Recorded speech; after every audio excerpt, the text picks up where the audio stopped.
కర్నూలు జిల్లా మారుమూల ఫ్యాక్షన్ గ్రామమైన దేగులపాడు గ్రామంలో గంజాయి వనం గుట్టురట్టయింది. పంట పొలాల మధ్య ఓ రైతు గంజాయి సాగు పోలీసులకు అడ్డంగా దొరికిపోయింది. గ్రామానికి చెందిన ఉనేబాది శివయ్య తనకు 30 ఎకరాల్లో 18 ఎకరాలు గంజాయినే పండిస్తున్నాడు. పక్కా సమాచారంతో SI Satish Kumar, CI Ravishankar Reddy, excise అధికారులు తనిఖీలు చేపట్టారు. ఈ సోదాల్లో శివయ్య గంజాయి వనం బయటపడింది. దీంతో కూలీలతో గంజాయి బొక్కలను పీకివేయించారు. రాష్ట్రంలో గంజాయి సాగుపై, మాదక ద్రవ్యాలపై ప్రభుత్వం, ముఖ్యమంత్రి చంద్రబాబు, పోలీసు అధికారులను అప్రమత్తం చేస్తున్నా ఇంత పెద్ద మొత్తంలో గంజాయి సాగు చేయడంపై అధికారులు అనుమానాలు వ్యక్తం చేస్తున్నారు. దీని వెనుక ఎవరున్నారు అనేది వదిలిపెట్టేది లేదని అధికారులు స్పష్టం చేశారు. కర్నూలు జిల్లా మారుమూల ఫ్యాక్షన్ గ్రామమైన డేగులపాడు గ్రామంలో గంజాయి వనం గుట్టురట్టయింది. పంట పొలాల మధ్య ఓ రైతు గంజాయి సాగు పోలీసులకు అడ్డంగా దొరికాడు. గ్రామానికి చెందిన ఉనేబాది శివయ్య తనకు ఉన్న 30 ఎకరాల్లో 18 ఎకరాలు గంజాయినే పండిస్తున్నాడు. పక్కా సమాచారంతో SI Satish Kumar, CI Ravishankar Reddy, excise అధికారులు తనిఖీలు చేపట్టారు. ఈ సోదాల్లో శివయ్య గంజాయి వనం బయటపడింది. దీంతో కూలీలతో గంజాయి మొక్కలను పీకివేయించారు. రాష్ట్రంలో గంజాయి సాగుపై, మాదక ద్రవ్యాలపై ప్రభుత్వం, ముఖ్యమంత్రి చంద్రబాబు, పోలీసు అధికారులను అప్రమత్తం చేస్తున్నా ఇంత పెద్ద మొత్తంలో గంజాయి సాగు చేయడంపై అధికారులు అనుమానాలు వ్యక్తం చేస్తున్నారు. దీని వెనుక ఎవరున్నా వదిలిపెట్టేది లేదని అధికారులు స్పష్టం చేశారు. ఇదే అంశానికి సంబంధించి పూర్తి సమాచారాన్ని మా ప్రతినిధి బసవరాజ్ అందిస్తారు. చెప్పండి బసవరాజ్, మీ దగ్గర ఉన్న అప్డేట్స్ ఏంటి? కర్నూలు జిల్లా ఆలూరు నియోజకవర్గం ఏదైతే చిప్పగిరి మండలం డేగులపాడు అనే ఒక గ్రామం చాలా ఫ్యాక్షన్ గ్రామం. బట్ ఇక్కడ సర్వే నంబర్ 176 మీద ఏదైతే 30 ఎకరాలు అంటే దేవాదాయ భూమి ఉంది. ఈ భూమిని కొంతమంది రైతులు సాగు చేసుకుంటున్నారు.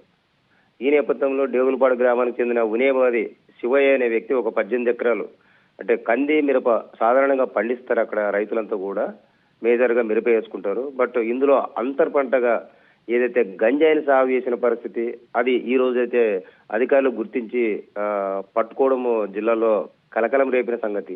అంటే ఇంత భారీ మొత్తంలో అంటే ఎకరాల్లో కూడా కొన్ని 18-20 ఎకరాల్లో ఈ గంజాయి సాగు చేస్తుంటే మరి ఎవరు దీని వెనుక ఉన్నారు? శివయ్య అనే రైతు అతి సాధారణమైన రైతు. అంటే రాజకీయ ప్రోద్బలం లేదా రాజకీయ బడనెత్తల హస్తం లేకపోతే ఇంత భారీ ఎత్తున సాగు జరుగుతుందా అనే ఒక అనుమానం అయితే అందరిలో ఉంది. అయితే అధికారులు సమాచారం అందుకున్న పోలీస్ శాఖ, ఎక్సైజ్ శాఖ, రెవెన్యూ శాఖ, ఈ 3 శాఖలు అంటే సంయుక్తంగా దాడులు చేసి అంటే పంట పొలంలో వెళ్లి ఆ గంజాయి కూడా పీకించి తర్వాత సుమారుగా 2 ట్రాక్టర్ల ద్వారా దాన్ని తరలించి స్వాధీనం చేసుకున్న పరిస్థితులు మనం చూస్తూ ఉన్నాం.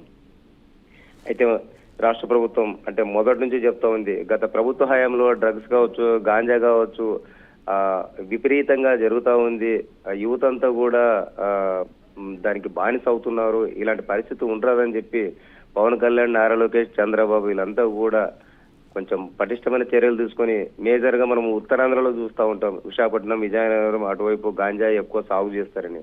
అయితే ఏదైతే రాయలసీమలో కర్నూలు జిల్లాలో అది ఏదైతే ఫ్యాక్షన్ గ్రామం డేగులపాడులో కూడా ఎకరాల్లో ఈ గంజాయి సాగు చేయడం అయితే అందరినీ విస్మయానికి గురి చేస్తున్న పరిస్థితులు, అధికారులు కూడా అవాక్ అవుతున్న పరిస్థితులు.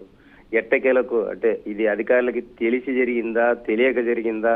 ఇంత భారీ మొత్తంలో సాగవుతున్నా కూడా ప్రత్యేక టాస్క్ ఫోర్స్ బృందాలు దాడులు నిర్వహించినా కూడా ఇన్నాళ్ళు తెలియకపోవడము ఇది ఒక రహస్యంగానే మిగిలిపోతా ఉంది. ఎట్టకేలకు అంటే ఈరోజు శుక్రవారం వాళ్ళు అధికారులకు కొంత విశ్వసనీయ సమాచారం మేరకు దాడులు చేసి అయితే ఉనేబాది శివయ్యని అదుపులో తీసుకుని ఆ గంజాయి అంతా కూడా పీకేసిన పరిస్థితులు. మరి ఇది ఎన్నాళ్ళుగా జరుగుతూ ఉంది? ఈ సంవత్సరమే చేశాడా? గత కొద్ది సంవత్సరాలుగా ఈ తంతు జరుగుతూ ఉందా?